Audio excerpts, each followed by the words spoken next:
Assalamualaikum dan salam sejahtera. Malaysia boleh menarik nafas lega buat seketika selepas menjadi antara 75 negara yang diberi penangguhan pelaksanaan tarif Amerika Syarikat. Perkembangan itu disahkan Perdana Menteri Datuk Seri Anwar Ibrahim.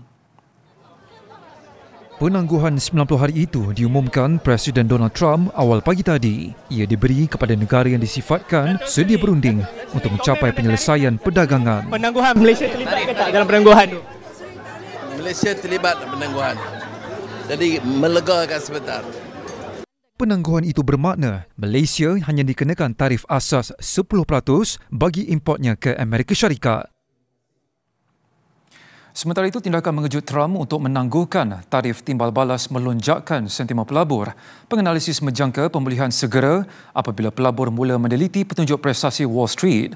Pasaran Wall Street mencatatkan peningkatan ketara dengan Nasdaq naik lebih 12% awal pagi tadi. Pasaran di China dan Hong Kong turut menyaksikan lonjakan. Ia dipacu tindak balas China yang mengenakan tarif 84% kepada import Amerika Syarikat. Di Tokyo, Nikkei didagangkan tinggi selepas berdepan tekanan jualan semalam. Indeks Kospi di Korea Selatan juga dibuka tinggi. Di ibu negara, Rakuten Trade menjangkakan indeks penanda aras FBM KSCI berlegar antara 1,400 hingga 1,450 mata dalam masa terdekat. Bagaimanapun, sentimen pasaran masih berhati-hati terhadap pendirian China dalam konflik perdagangan dengan Amerika Syarikat. Sementara itu, ringgit dibuka tinggi hari ini pada 4.47 berbanding dolar Amerika.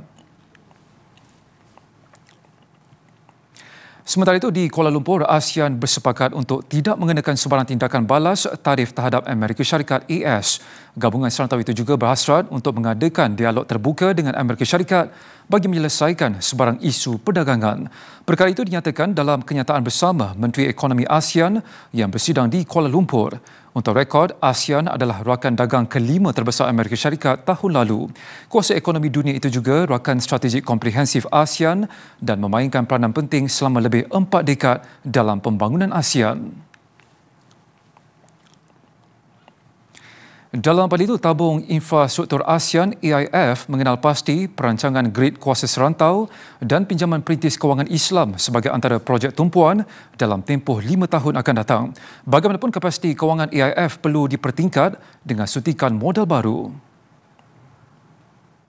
We have high expectations of AIF to reach its full potential. We thank the Board of Directors of AIF for the commitment, for ASEAN Finance Ministers meeting, for the endorsement of the Action Plan 2025-2028. Sejak penubuhan dana, AIF telah membiayai 15 projek utama dalam pelbagai sektor strategi, antaranya membabitkan sektor pertanian dan pembangunan luar bandar. Projek itu penting dalam meningkatkan integrasi ekonomi serantau. Bursa Malaysia ditutup tinggi hari ini dengan indeks penanda aras kembali meningkat selepas susut semalam. Pada jam 5 petang, FBM KLCI melonjak 62.54 mata kepada 1,463.13. Kaunter untung berdalui rugi pada 1,075 berbanding 180, manakala 264 kaunter diniagakan tidak berubah.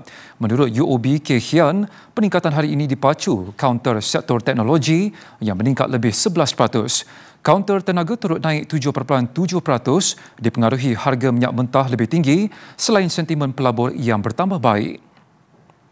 Sekian Detik Niaga, oleh itu salam hormat dan Assalamualaikum.